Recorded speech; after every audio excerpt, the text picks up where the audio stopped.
겨울의 새벽 공기가 유난히 차갑던 날이었습니다. 이무한 씨는 38회를 보낸 공장 정문 앞에 서 있었습니다. 손에는 낡은 장갑 한 켤레와 마지막 후배들의 작은 선물, 그리고 작게 접힌 축하 카드가 들려 있었지요. 동료들이 빙긋 웃으며 등을 두드렸습니다. 무한 씨, 고생 많으셨어요. 이제 푹 쉬세요. 이제는 여행도 다니고 하고 싶은 일도 하세요. 그 말들은 친절했지만 그의 가슴 속에는 알 수 없는 공허가 밀려왔습니다. 버스 창에 비친 자신의 얼굴을 보던 그는 문득 깨달았습니다. 젊었을 때 기타 한 대 메고 무대에 섰던 그 눈빛이 어느새 희미해졌다는 것을요. 집에 돌아와 아내가 차려준 식탁 앞에 앉았을 때도 그의 마음은 어쩐지 무거웠습니다. 여보, 이제부터는 당신 시간이에요. 천천히 해요. 그 말은 위로였지만 동시에 질문이었습니다. 나는 이제 어디로 가야 합니까? 그렇게 은퇴의 날이 지나고 이무한 씨의 하루는 예전과 전혀 다른 리듬으로 흘러가기 시작했습니다. 알람 소리가 없이도 새벽에 눈이 뜨는 습관은 남아있었지만 목적지가 사라진 삶은 그를 혼란스럽게 했습니다. 아침 식탁에서 커피를 한 모금 마시고 텔레비전을 켜보기도 했습니다. 뉴스 앵커의 빠른 말투와 젊은이들의 혁신 이야기는 먼 나라 이야기처럼 들렸습니다. 그는 거실 소파에 앉아 오래된 사진첩을 펼쳤습니다. 그 속에 있는 젊은 날의 자신은 기타를 품고 환하게 웃고 있었습니다. 그 사진을 보자 가슴 한켠이 저미었고 그는 스스로에게 물었습니다. 왜 그 꿈을 놓았을까? 왜 나는 그때 용기를 내지 못했을까? 며칠이 지나자 외로움은 그를 더 깊은 곳으로 끌고 갔습니다.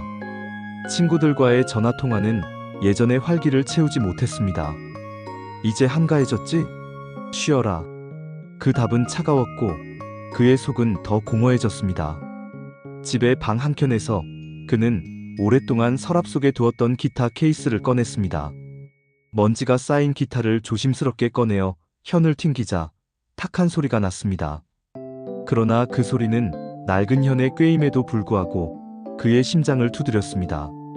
손끝이 떨렸고 눈가가 뜨거워졌습니다. 그날 밤 그는 기타를 안고 잠들었습니다. 오랜만에 가슴이 설렜습니다. 며칠 뒤 동네 게시판의 전단지 하나가 그의 눈길을 멈추게 했습니다. 시니어 평생학습관 기타 강좌 초보 환영. 종이 조각에 적힌 작은 문장이었지만 그의 가슴 속에서는 큰 울림이 일어났습니다. 집으로 돌아온 그는 아내에게 조심스럽게 물었습니다. 나 기타 배우러 가볼까? 아내는 눈을 반짝이며 말했습니다. 정말로요? 여보, 언제부터 그렇게 하고 싶었어요? 그녀의 목소리에 따뜻함이 번졌습니다. 그 말 한마디에 그는 손을 꼭 잡았습니다. 지금이라도 해보고 싶습니다. 이번에는 끝까지 해보려고요. 문화센터의 문을 열자 낯선 온기가 그를 맞았습니다. 머리가 희끗한 이들, 손에 악기를 든 이들, 가벼운 웃음과 어색한 인사가 오갔습니다. 강사는 나긋나긋한 목소리로 말했습니다. 여러분, 기타는 기술 이전에 마음으로 하는 겁니다. 손은 금세 따라옵니다. 그 말은 그의 가슴 깊은 곳에 닿았습니다. 첫 수업은 설렘과 어색함의 연속이었습니다. 코드를 잡으려 손가락을 올리면 혀는 부드럽게 받지 않았고 음정은 자꾸 빗나갔습니다. 하지만 이무한 씨는 하루도 빼먹지 않고 연습했습니다. 새벽이면 거실에 앉아 도, 레, 미를 반복했습니다. 손가락에 굳은 살이 생기고 손끝이 아파 피가 날 때도 있었지만 그는 멈추지 않았습니다. 그 아픔은 그에게는 생의 증거로 느껴졌습니다. 한 달쯤 되었을 때 강사가 말했습니다. 우리 반에서 한 분을 뽑아 작은 공연에 나가볼까 합니다. 무한 씨가 어떠세요? 그는 놀라고 망설였습니다. 제가요? 아직 많이 부족합니다. 무대는 잘하는 사람보다 제 마음을 전하는 사람이 필요합니다. 그 말은 그의 가슴을 흔들었습니다. 그날 밤 그는 기타를 닦으며 거울 속 자신의 얼굴을 바라보았습니다. 주름진 눈가, 희끗희끗한 머리칼, 그러나 그 눈빛만은 젊은 시절처럼 빛났습니다. 이번에는 잘하려고 하지 않겠습니다. 그냥 내 이야기를 노래하겠습니다. 그는 스스로에게 약속했고 그 약속은 그를 다시 숨쉬게 했습니다. 공연 당일 작은 공연장 불빛 아래로 그가 걸어나갔습니다. 관객석엔 이웃들이 앉아 있었고 아내가 맨 앞자리에 앉아 손을 꼭 쥐고 있었습니다. 그는 기타를 무릎 위에 놓고 숨을 깊이 들이켰습니다. 첫 음이 울려 퍼지자 그의 목소리는 떨렸지만 그 안에는 진심이 담겨 있었습니다. 지나온 길을 돌아보니 놓친 것들이 많았지만 지금이라도 늦지 않았습니다. 나의 노래는 아직 끝나지 않았습니다. 노래가 끝나자 공연장은 잠시 정적에 잠겼고 이내 뜨거운 박수가 쏟아졌습니다. 그 박수 소리 속에서 그는 오래전 잊고 있던 감정들을 회복했습니다. 무대 뒤에서 아내는 눈물을 닦으며 미소 지었고 그는 마음속으로 다시 살기로 결심했음을 느꼈습니다. 그날 이후 그의 일상은 서서히 변하기 시작했습니다. 아침이면 기타를 손에 들고 연습을 하고 낮에는 동네 친구들과 산책을 다녔습니다. 저녁이면 센터로 향하여 다른 수강생들과 화음 맞추기를 연습했습니다. 그는 같은 시기에 시작한 이들의 사연을 듣고 그들과 울고 웃었습니다. 다시 노래하는 사람들이라는 모임이 생겼고 그곳에서 그는 선생님이라 불리기도 했습니다. 어느 회원은 말했습니다. 무한 씨 덕분에 다시 밖으로 나오게 되었어요. 이게 사는 맛이네요. 그 말에 그는 부끄럽게 웃었습니다. 제가 도움을 드렸다니 오히려 제가 더 고맙습니다. 봄이 오자 그의 모임은 지역 연주회에 청년 밴드와 함께 초청을 받았습니다. 처음에는 템포도 다르고 느낌도 달라 서로 어색했습니다. 젊은 연주자들은 빠른 리듬을 원했고 어르신들은 잔잔한 선율을 선호했습니다. 그러나 서로가 한참 대화를 나누고 몇 번의 리허설을 거치면서 자연스럽게 조화가 이루어졌습니다. 우리의 차이는 리듬의 차이일 뿐 음악 앞에서는 같은 마음입니다. 무대에서 그는 그렇게 말했고 함께 연주한 그날의 하모니는 관객들의 마음을 울렸습니다. 젊은이는 노년의 이야기를 배웠고 노년은 젊음의 열정을 다시 느꼈습니다. 무대가 끝난 뒤 젊은 연주자가 다가와 말했습니다. 선생님, 덕분에 무언가 깨달았습니다. 감사합니다. 그 말에 그는 눈가가 촉촉해졌습니다. 나도 배우는 게 많았습니다. 우리 함께 연주합시다.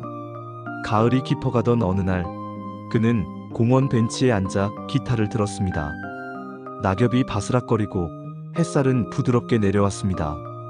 어린 아이들이 뛰놀고 젊은 부부가 손을 잡고 걷는 풍경 속에서 그의 노래는 따뜻하게 퍼졌습니다.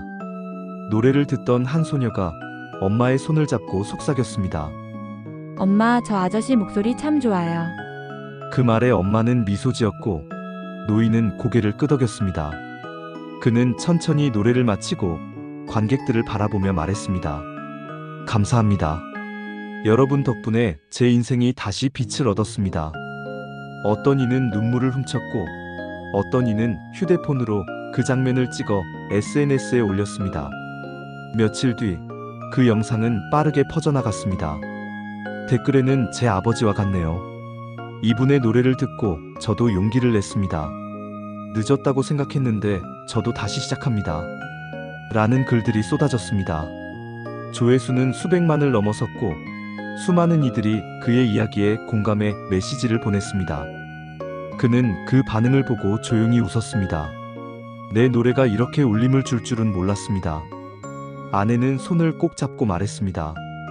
여보, 당신 참 잘했어요. 그의 눈가에는 진심 어린 감사의 눈물이 흘렀습니다.